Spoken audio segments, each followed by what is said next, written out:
आप सभी का स्वागत है हमारे YouTube चैनल केमिस्ट्री हब में। आज हम डिस्कस करने जा रहे हैं vapour pressure and Raoult's law और लोअरिंग इन वेपर प्रेशर, जो कि एक कोलिगेटिव प्रॉपर्टी है, के बारे में डिस्कस करेंगे। चलिए स्टार्ट करते हैं। What is vapour pressure?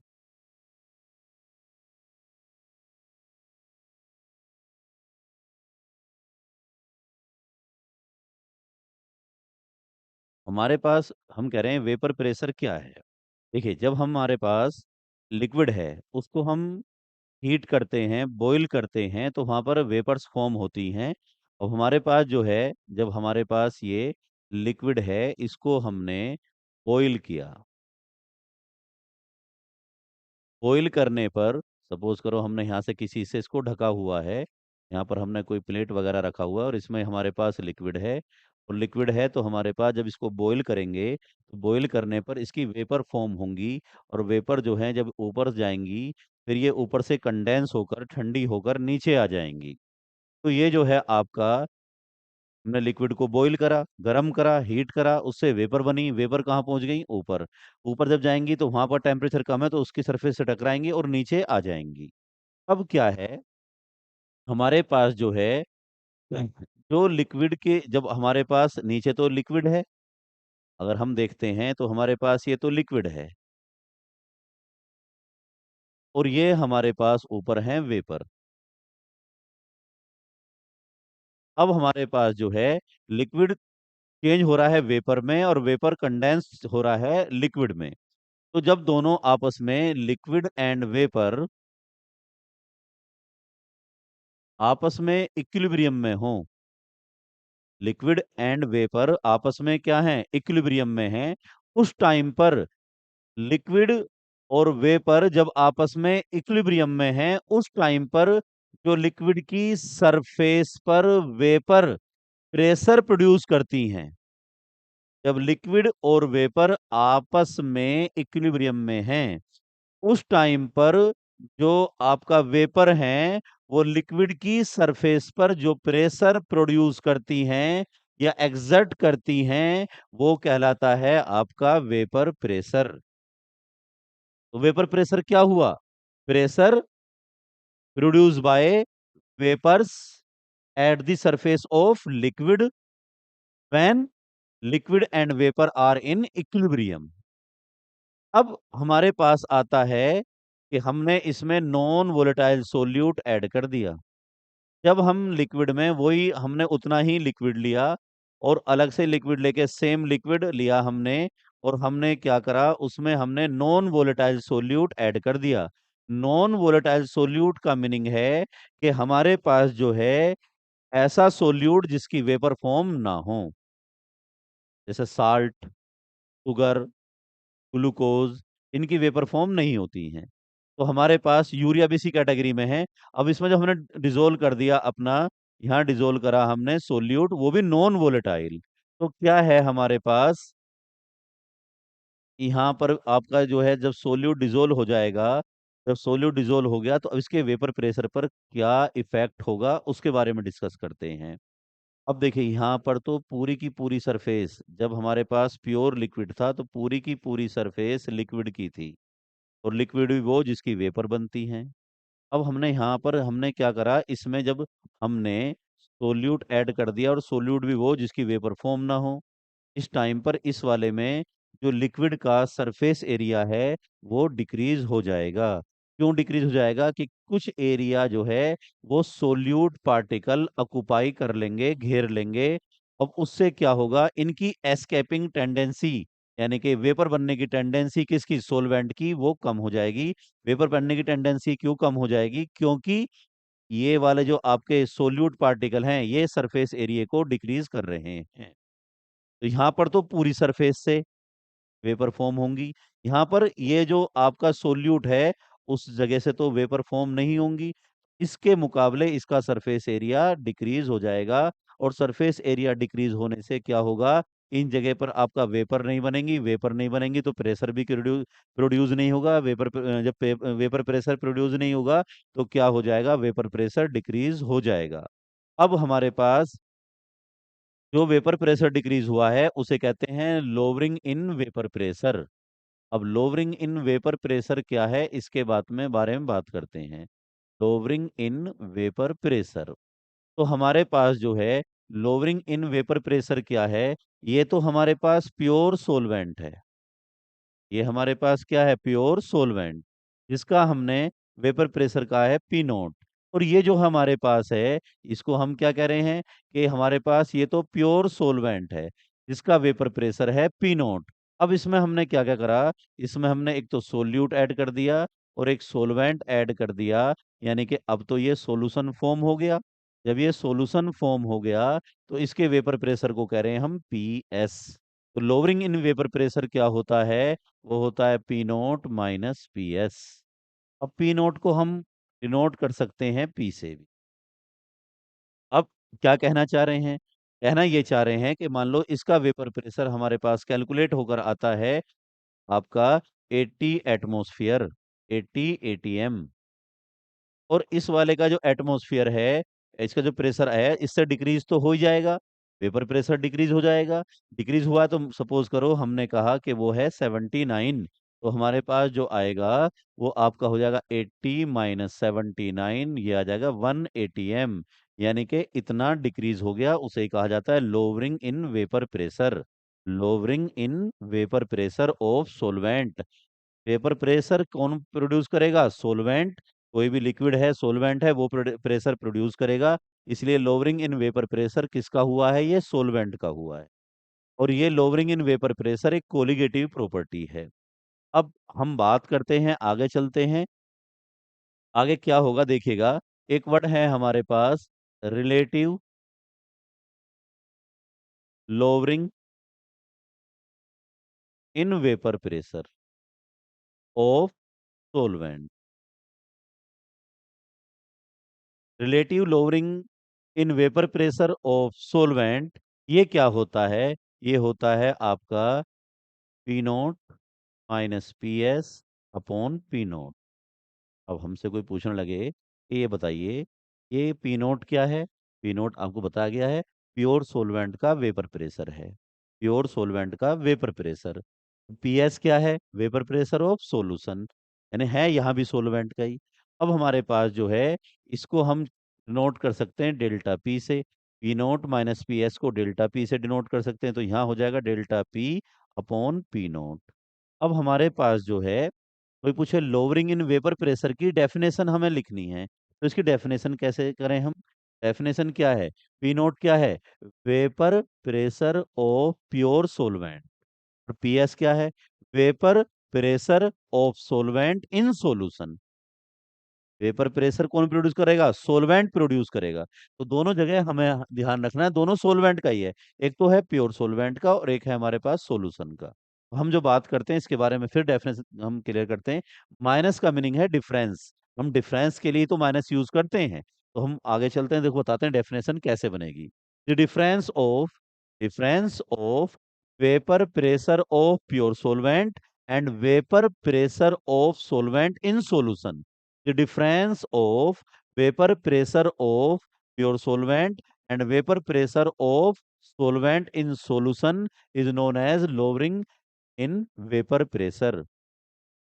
अब कोई पूछे relative lowering in vapour pressure क्या है, तो P note minus P S को क्या बोला है हमने, लोअरिंग इन वेपर प्रेशर। इसका लोअरिंग सोलवेंट का। मैं बार बार रिपीट कर रहा हूं एक वर्ड, वेपर प्रेशर केवल आपका सोलवेंट का है, सोल्यूट का नहीं होगा, क्योंकि हमने ऐड किया है non volatile solute. Non volatile means जिसकी वेपर फॉर्म ना होती हो। अब हमारे पास जो है, आगे चलते हैं हम बात करते हैं इसमें आगे कि relative lowering in vapour pressure of solvent की डेफिनेशन बताओ। तो अगर हमसे कोई पूछे कि डी की डेफिनेशन बताओ, लिखा है सी अपॉन ए, तो हम कह सकते हैं the ratio of C and A is known as D. The ratio of C and A is known as D. ऐसे यहाँ लिखेंगे हम, ऐसे इसके बारे में लिख सकते हैं। डेल्टा पी क्या है, डेल्टा पी है लोअरिंग इन वेपर प्रेशर, तो हम कहेंगे the ratio of lowering in vapour pressure and vapour pressure of pure solvent. Vapour pressure of pure solvent, the ratio of lowering in vapor pressure, lowering in vapor pressure and vapor pressure of pure solvent is known as relative lowering in vapor pressure of solvent. अगर minus है तो difference होता है, अगर वो divide में लिखा है तो हम उसे रेशो कह सकते हैं। जैसे यहाँ बोल रहे हैं ratio of C and A, वैसे यहाँ पर डेल्टा पी क्या है, लोअरिंग इन वेपर प्रेशर, तो ratio of lowering in vapour pressure and vapour pressure of pure solvent is known as relative lowering in vapour pressure. अब बात आती है, आगे चलते हैं राउल्ट्स लॉ। तो राउल्ट्स लॉ क्या होता है उसके बारे में हम क्लियर करते हैं आपको। राउल्ट्स लॉ ये कहता है कि हमारे पास जो है relative lowering in vapour pressure of solvent, relative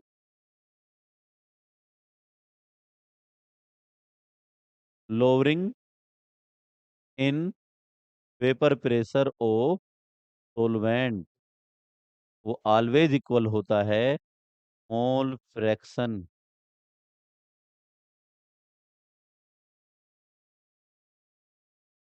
of solute, mole fraction of solute. अब relative lowering in vapour pressure of solvent ये आपने भी करा है, P note minus P S upon P note, और मोल फ्रैक्शन ऑफ सोल्यूट ये है X B. अब हमसे कोई पूछता है कि आप राउल्ट्स लॉ की डेफिनेशन बताओ, तो राउल्ट्स लॉ की जो डेफिनेशन होगी, एक तो ध्यान रखना है हमने नॉन वोलेटाइल सोल्यूट इस वाले लॉ में लिया, इसका एक लॉ और है उसके बारे में बात करेंगे। तो हम बात कर रहे हैं तब जब नॉन वोलेटाइल सोल्यूट हो। हम एक राउल्ट्स लॉ पढ़ेंगे, आपको पढ़ाया जाएगा राउल्ट्स लॉ, जिसमें आपका दोनों सब्सटेंस आपके वोलेटाइल होंगे, दोनों कंपोनेंट वोलेटाइल होंगे। फिलहाल हम जो बात कर रहे हैं वो राउल्ट्स लॉ वो वाला ले रहे हैं जब हमारे पास नॉन वोलेटाइल सोल्यूट होगा। तो हमारे पास जो है at constant temperature relative lowering in vapour pressure of solvent equal to mole fraction of solute. At constant temperature relative lowering in vapour pressure of solvent equal to mole fraction of solute. तो P note minus P S upon P note is equal to है X B. तो P note minus P S upon P naught, X B क्या है, mole fraction of solute. तो mole fraction जब इसका calculate करेंगे तो mole fraction n B upon N A plus N B. इसका भी मोल फ्रैक्शन कैलकुलेट करना है, उसके मोल्स ऊपर हों, टोटल मोल्स नीचे होने चाहिए। हमारे पास जो है, जो आपका हम सोल्यूट का कैलकुलेट कर रहे हैं, ऊपर मोल्स हैं सोल्यूट के, एक मतलब हमें शो कर रहा है कि मोल्स ऑफ सोलवेंट, और एन बी है मोल्स ऑफ सोल्यूट। अब हमारे पास जो है इसको और अगर हम चाहें तो और एक्सटेंड कर सकते हैं, P note minus P S upon P note, और ये हो जाएगा आपका n B means mass of solute in gram upon molar mass, upon N A की निकालेंगे तो mass of solvent in gram upon molar mass of solvent,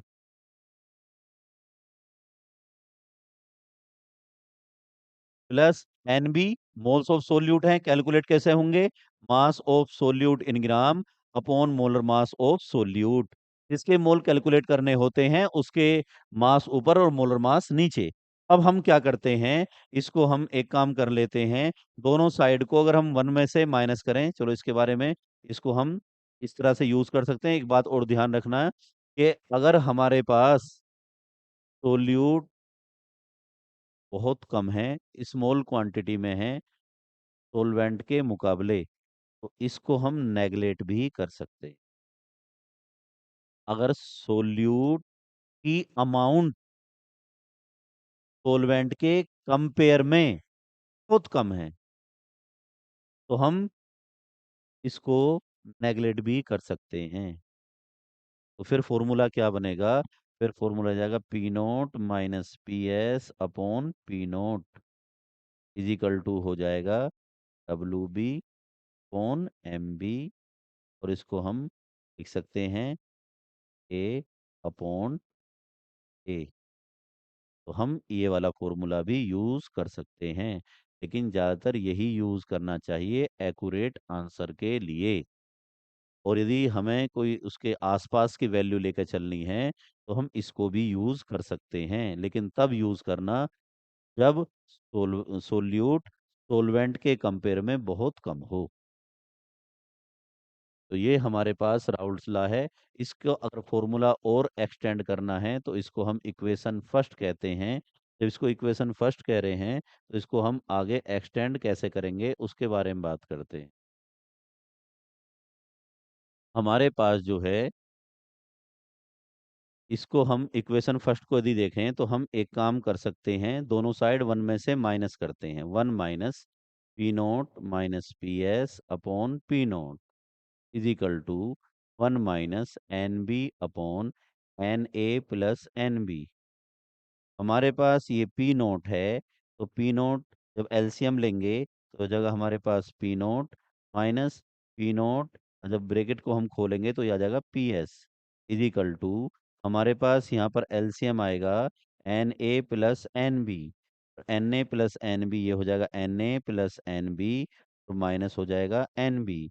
और P naught से पी नोट कैंसिल हो जाएगा, एन बी से N B से N B cancel होगा। अब हमारे पास क्या रह गया, ये हमारे पास रिमेनिंग है P S upon P note is equal to, ये हो जाएगा हमारे पास N A upon N A plus N B. N A upon N A plus N B. हम इस फॉर्मूले का भी यूज कर सकते हैं। ये हो गया हमारे पास सेकंड। अगर हम एक काम करें, फर्स्ट को सेकंड से डिवाइड कर दें या सेकंड को फर्स्ट से डिवाइड कर दें, तो फ्रॉम फर्स्ट एंड सेकंड, अब हमारे पास क्या हो जाएगा, P note minus P S upon P naught. अब इस साइड को इससे करेंगे P S upon P naught is equal to हो जाएगा हमारे पास एन, हमारे पास N B upon N A plus N B divide by, जो हमारे पास सेकंड इक्वेशन है वो है N A upon N A plus N B. किसी भी इक्वेशन को इसमें से, चाहे इस वाली इक्वेशन को इससे डिवाइड करो या इसको इससे डिवाइड करो, बस ध्यान रखना है जो इस साइड ऊपर है इसमें वो ऊपर ही रहेगा। अगर दोनों साइड हम ले रहे हैं, मीन्स ये है कि अगर हम इसको डिवाइड कर रहे हैं तो अपर साइड में यहाँ भी ये रहना चाहिए और ये वाला ऊपर रहना चाहिए। अब पी नोट से पी नोट कैंसिल हो जाएगा और इससे ये कैंसिल हो जाएगा। हमारे पास जो है, इससे ये कैंसिल होगा तो हमारे पास क्या बचा, P note minus P S upon P S, और ये हो जाएगा N B upon N A. तो राउल्स लॉ के फॉर्मूले से ये डिफरेंट फॉर्म निकल के आती हैं, फर्स्ट सेकंड और ये वाली थर्ड। बस ध्यान रखना है, ये राउल्स लॉ तब यूज करना है जब सोल्यूट आपके पास नॉन वोलेटाइल हो। नॉन वोलेटाइल सॉल्यूट के लिए ये करेंगे। नेक्स्ट क्लास में आपको जो है डिस्कस किया जाएगा जब हमारे पास दोनों कंपोनेंट, यानी कि जो आपका सॉल्यूशन है उसमें आपका दोनों कंपोनेंट आपके वोलेटाइल हों, जिनमें दोनों की वेपर फॉर्म होती हों, उसके बारे में डिस्कस करेंगे। आई होप आपको ये क्लियर हुआ होगा। और अभी जिन्होंने हमारा चैनल सब्सक्राइब नहीं किया है वो सब्सक्राइब करें और लाइक शेयर करें और दूसरों को भी बताएं। Thank you.